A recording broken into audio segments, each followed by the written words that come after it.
Olá, boa noite. Estamos chegando mais uma vez até você com Falando Sério, este nosso encontro semanal aqui na TV Sete Lagoas, o canal comunitário de Sete Lagoas. Nas noites de terça-feira, às 8 horas, logo depois do tempo esportivo, nós temos esse encontro com você. E a cada semana trazemos aqui pessoas e assuntos que procuramos ser do seu interesse, para você que nos prestigia com a sua audiência.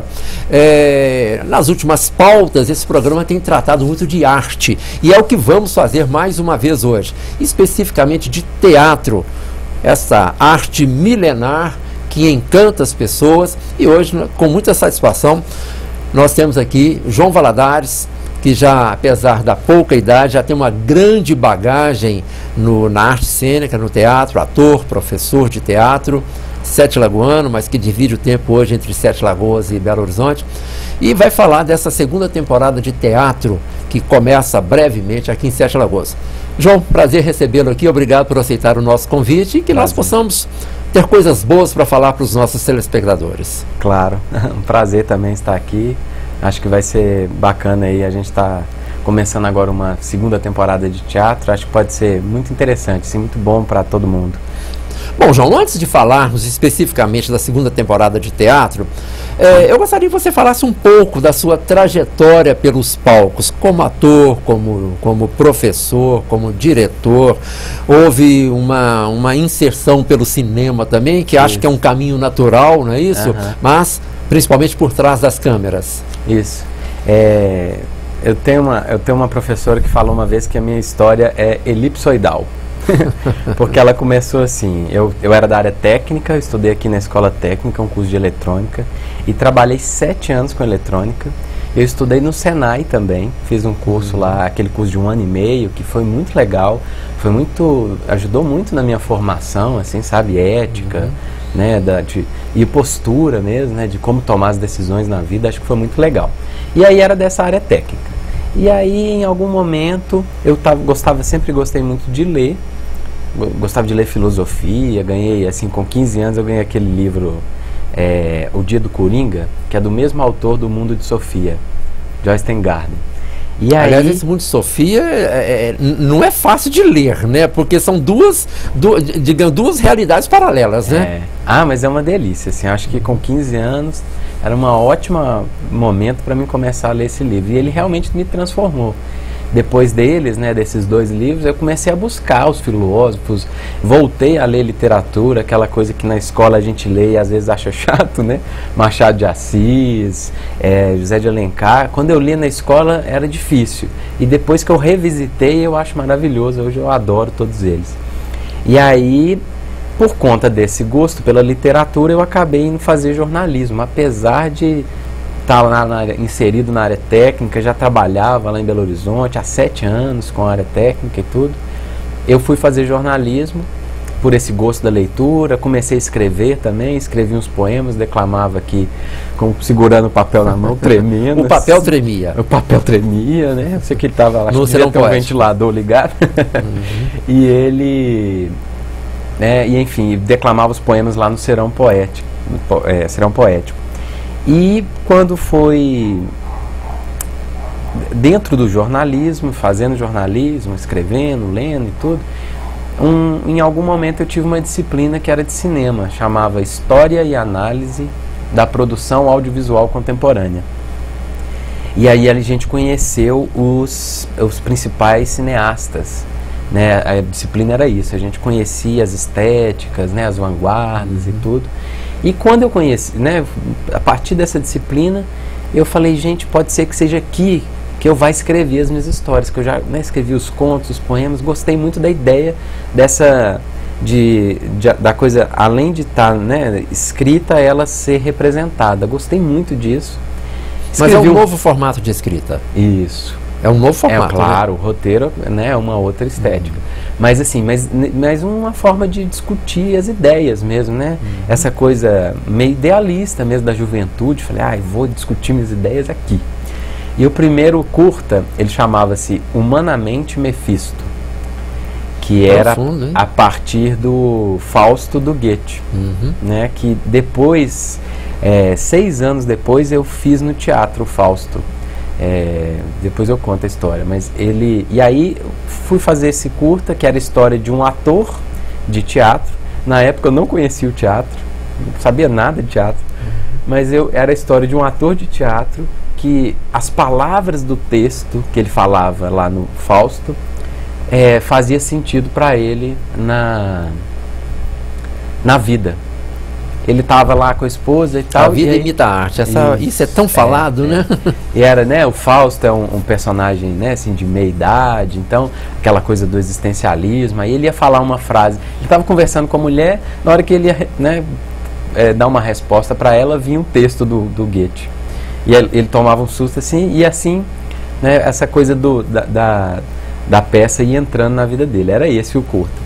E eu tinha todas as ideias na cabeça, consegui grua, né, saía do terceiro andar de um prédio, a grua assim, e descia, sabe, e pegava o ator lá embaixo depois que ele desceu o elevador, tinha umas ideias malucas assim, e difíceis de fazer, a gente ficava madrugada filmando, mas eu não tinha muito tato para lidar com os atores. E aí uma boa alma, chamada Lali Cataguases, que é um cineasta, hoje ele está fazendo mais animação lá em Belo Horizonte, ele era da produtora Carabina produtora de imagens, ele cantou no meu ouvido assim, olha, para você dirigir no cinema você tem que fazer teatro. Eu fui fazer teatro por causa disso, e aí virou cachaça, nunca mais eu consegui sair do teatro. Cada vez eu comecei com um curso que era igual o que a gente oferece aqui na Escola Livre de Teatro. Nós vamos falar sobre isso também. Que era um curso assim de iniciação e tal. E aí eu não consegui parar. Depois eu fiz um curso técnico de ator do Palácio das Artes de 3 anos.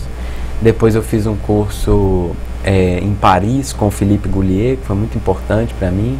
Fiz outros cursos em São Paulo e tudo, que também foram bem importantes para a minha formação, porque tem, junto com a técnica, né, a coisa de fazer, tem também uma espécie de moral, sabe, que guia, assim, que guia a estética. Não é puramente estético a coisa, não é puramente técnico também. Sem querer fazer jogo de palavras, seria a ética da estética? Eu acho que junto com a estética vem uma ética, assim, né? Porque a gente aprende que além das palavras, né, tem muito mais coisa que comunica, né?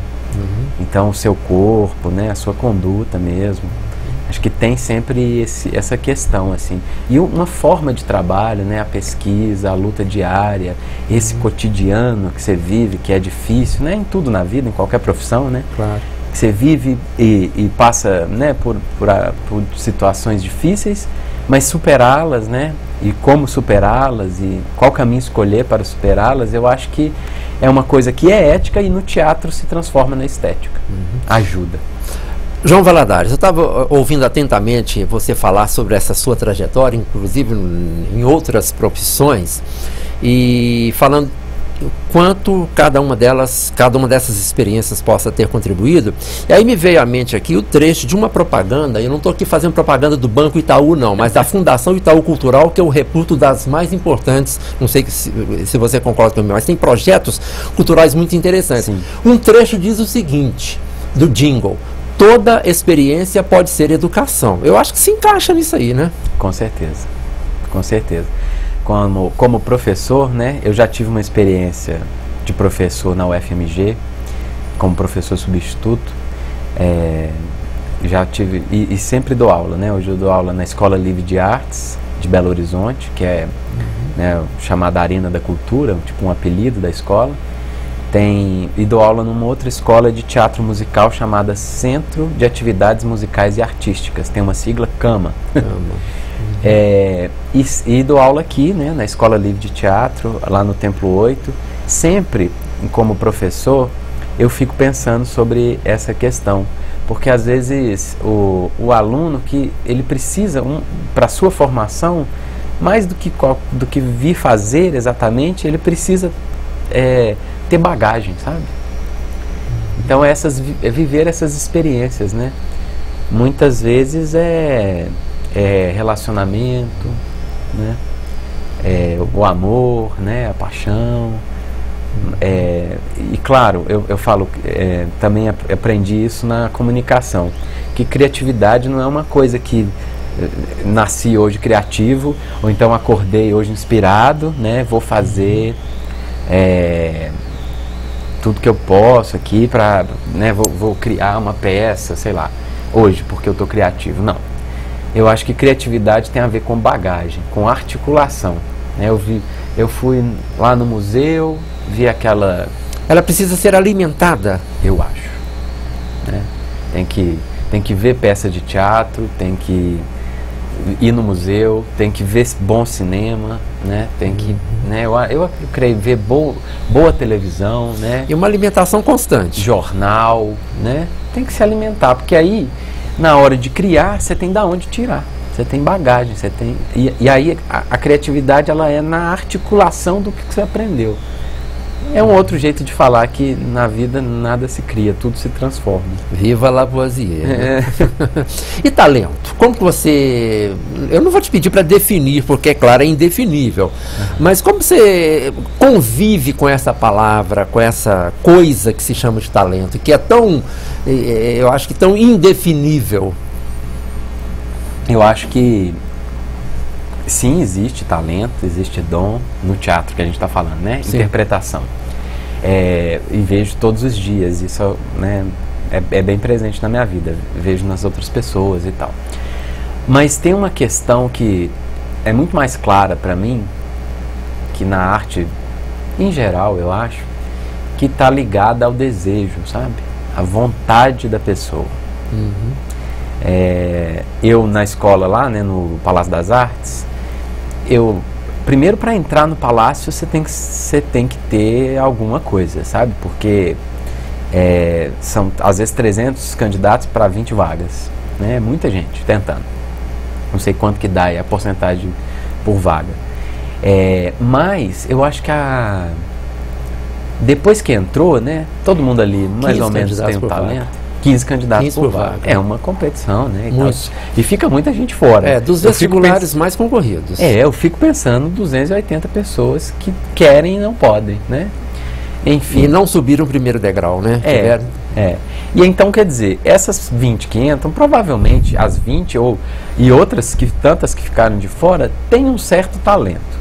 Mas dessa turma de 20, que são lá 3 anos, que é difícil, todo dia à noite, 4 horas, sabe? A gente trabalha muito, né? Assim, trabalha a si mesmo, né? O tempo inteiro. No fim, quem fica não é o mais talentoso. Pode até ser que seja, né? Eu conheço gente muito talentosa que também tem esse outro veio, da vontade, da persistência. Perseverança.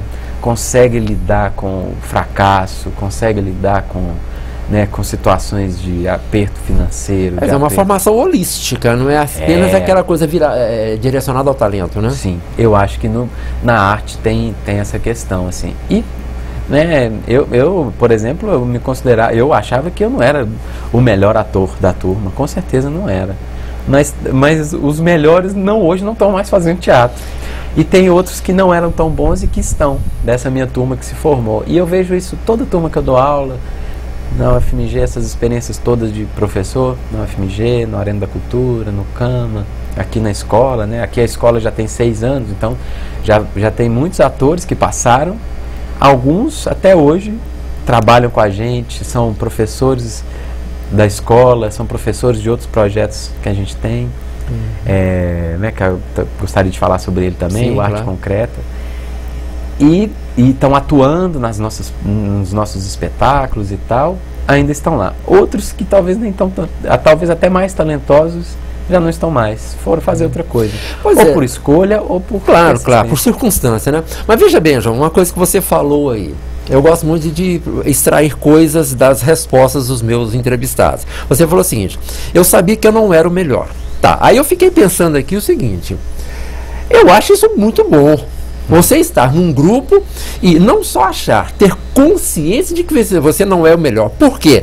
Se você se achar o melhor, você, bom, eu já sei tudo, não preciso aprender mais nada, eu posso me acomodar. Agora, se você sabe, tem plena consciência que não é melhor, você sabe também que tem que se esforçar um pouco mais que cada um daqueles ali para se não ser o melhor, estar entre os melhores. Sim, acho que sim.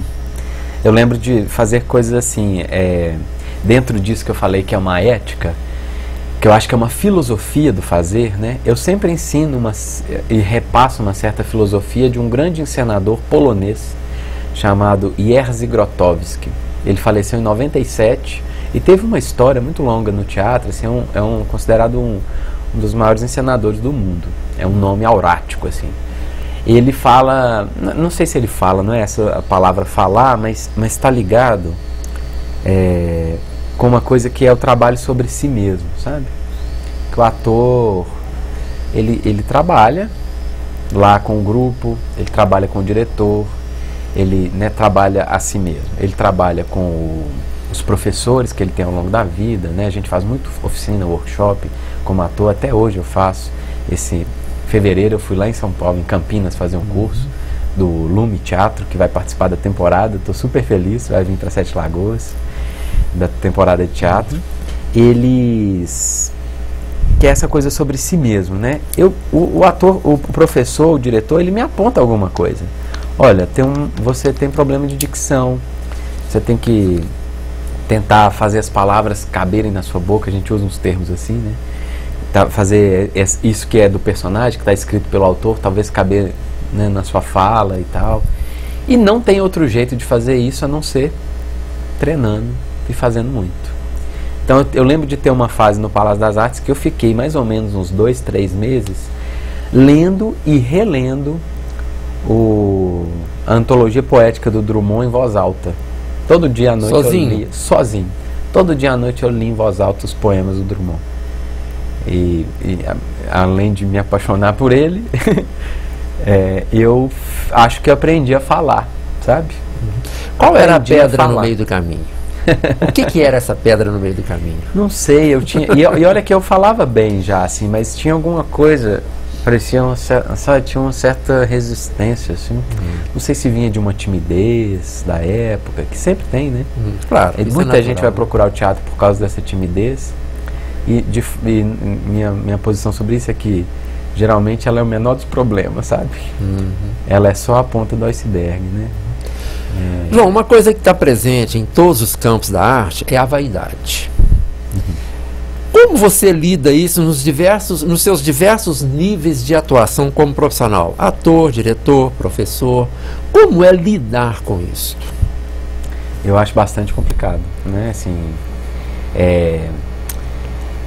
você vai assistir um espetáculo de teatro, tem 10 atores. Aí o público sai de lá falando assim,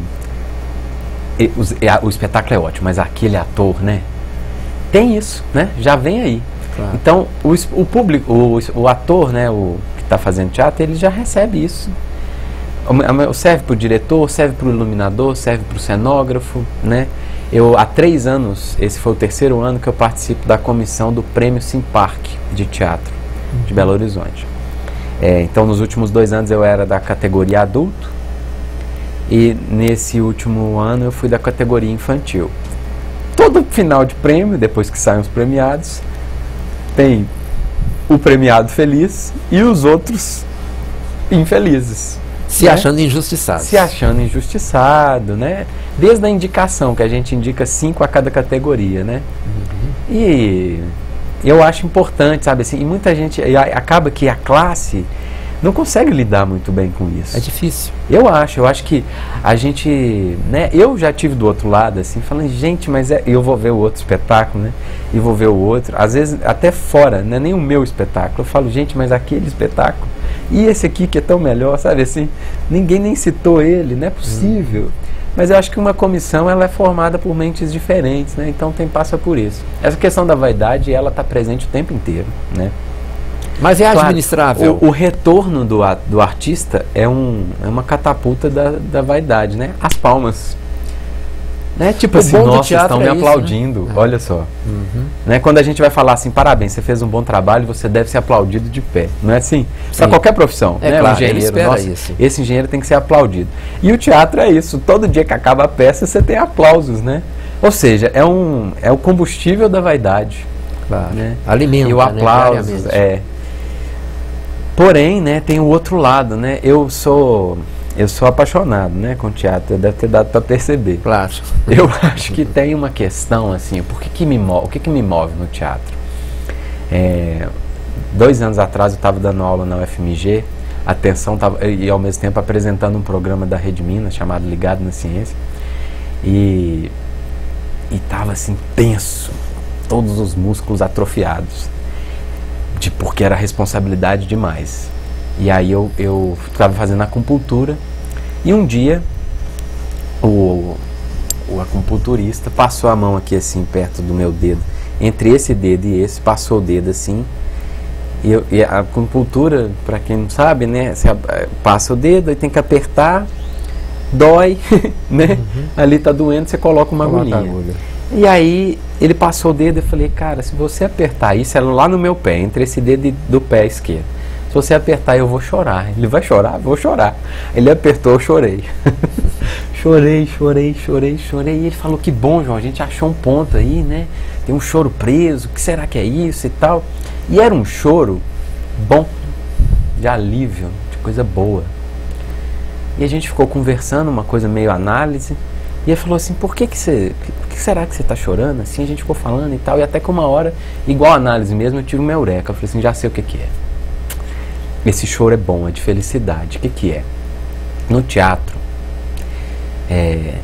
a gente trabalha muito, ensaia muito, e aí vai para o palco. Quando você está no palco, tem uma coisa que se estabelece, eu acho, que eu chamo, né, eu denomino assim, eu já vi algumas pessoas falando desse jeito, eu não sei quem que eu estou citando, mas é mais ou menos isso. Parece que estabelece um fio, sabe? Assim, uma conexão entre o ator, o espectador, às vezes tem né, o seu parceiro, né, o seu partner ali de cena, o seu diálogo, você, né, o público e um ator. Esse fio que estabelece é tão... eu não sei dar muito nome para o que é, mas na minha opinião é Deus. Na minha opinião é como, né, assim, uma conexão transcendente, eu acho, que ela acontece entre essas 3 coisas, às vezes mais atores e o público que está com a gente. Quando o público está com a gente, esse contato, essa presença, isso para mim é tão importante. E só que tem um porém, não acontece todos os dias que você faz teatro. Às vezes o jogo... E não na mesma cena. Às vezes o ator não está tão bem, aí ele não consegue chegar lá. Às vezes você não está tão bem, você não consegue chegar lá. Às vezes a plateia está fria, às vezes a plateia está torcendo o nariz. Não é todo dia que isso acontece, que esse jogo, essa conexão acontece. Quando acontece, fazendo analogia com o futebol, é o gol de placa. Quando acontece, você faz... Você tem essa coisa para mim que é transcendente. Só que não é todo dia, e não é todo dia que eu estou em cena, né? Por mim, eu estava em cena de terça a domingo, né? Um dia de folga para mim na semana, tá bom. E estaria em cena atuando. Mas não é isso, né? A gente fazendo teatro, a gente produz, dá aula, dirige, né? Eu tenho passado uma fase muito de direção lá em Belo Horizonte, dirigindo outros grupos que não são o meu, e atuando pouco como ator, assim, fazendo mais que essas coisas de vídeo, publicidade. E aí, e acaba, eu acho que isso meio que junta, sabe? Assim, não consigo viver isso todos os dias. João, você falou do seu choro, foi um choro real. Agora vamos falar do choro em cena. Você ensina a chorar? Existem técnicas para chorar em cena? Tem técnica para tudo, né? Mas eu acho que não adianta nada chorar e não convencer. Às vezes não cai nenhuma lágrima, ou seja, você não chorou tecnicamente, sim, mas você convenceu de que está chorando, né? Eu acho isso. É isso, né? O Stanislavski, o maior pedagogo e diretor de teatro de todos os tempos, é russo, Stanislavski, ele que formatou a pedagogia teatral do mundo, assim, depois a gente meio que desenvolve, mas não faz nada de muito novo. Ele tem uma máxima que é a seguinte: não é possível fixar emoções, só é possível fixar ações. Então o choro, ele é uma ação. né? Então você tem que executar bem uma ação. Às vezes você sente, não precisa estar sentindo muito, entende? A lágrima não precisa rolar. Não. Acho que não. Se ela vier, tudo bem, sabe? Na TV a gente pinga um colíriozinho para chorar. Tem outras técnicas, você fica muito tempo com o olho aberto assim, e aí na hora que você, ou ele começa a lacrimejar, chega uma hora, você fala, eu vou chorar. Começa a gravar o diretor aí, né? Da ação, aí você faz a cena e chora mesmo. Tem umas técnicas assim. Sim, mas no teatro... no teatro acho que não precisa, sabe? Eu já fiz muito espetáculo que tinha que chorar, e às vezes o meu partner tinha um espetáculo Nosso Trem Amor, que todo dia ela chorava. Muitas vezes não saía lágrima, mas era uma das cenas mais incríveis, assim, mais tocantes da peça. Eu já recebi o recado ali de que já estamos finalizando o primeiro bloco, e no segundo bloco nós vamos falar mais especificamente da temporada de teatro, também do seu trabalho como professor em Sete Lagoas, mas eu quero aproveitar porque você falou rapidamente de uma experiência de um curso que você fez em Paris, ficou 2 meses lá. E eu conversei com você em off antes de começar, porque eu vejo Paris assim, é uma cidade que atende à expectativa de qualquer tipo de turismo que se vá fazer lá, cultural, enfim, tudo, né? Você foi buscar aperfeiçoamento na sua arte. O que mais você encontrou em Paris? Nossa, o mundo, né? Acho que Paris tem uma aura, uma característica que tá assim, as coisas acontecem, né? É meio que uma válvula de escape, assim, né? De confluência das melhores coisas. Talvez existam mais cidades assim. Eu acho que São Paulo tem um pouco esse caráter também. Não, sabe? com a arquitetura, né? Não com a arquitetura, não, né, assim, historicamente, né, Paris é uma cidade muito antiga, tem aquela beleza plástica, né, e tem essa história artística, né, cultural, tem essa cultura mesmo de vida, né, falando antropologicamente, né, que é muito legal, né, que é o velho mundo, né. E é onde confluiu o velho mundo, né? Assim, os lugares, as coisas vão para lá, assim, ela tem uma capacidade de receber tudo, né? Isso é muito legal, né? Mas claro, né? Tem os jardins maravilhosos, a arquitetura maravilhosa, os museus, né? Que não é só o Louvre, tem muito museu, muito legal, né? Isso para alimentar essa bagagem aí que a gente estava falando antes, é incrível. Haja tempo, né, para ficar lá para ver tudo isso, né? Fiquei 2 meses, voltei 5 vezes no Louvre e não vi tudo. Eu fui apenas 2 vezes ao Louvre e tenho a sensação, gente, eu não vi nada. Realmente não dá para ver, você tem que priorizar, tem que escolher, ó, eu vou aqui. Senão... Nós estamos conversando aqui com o João Valadares, ele é ator, diretor, cineasta, mas no segundo bloco vai falar especificamente do seu trabalho como professor de teatro em Sete Lagoas e da segunda temporada de teatro que começa no dia 8 de maio. Daqui a pouco nós voltamos.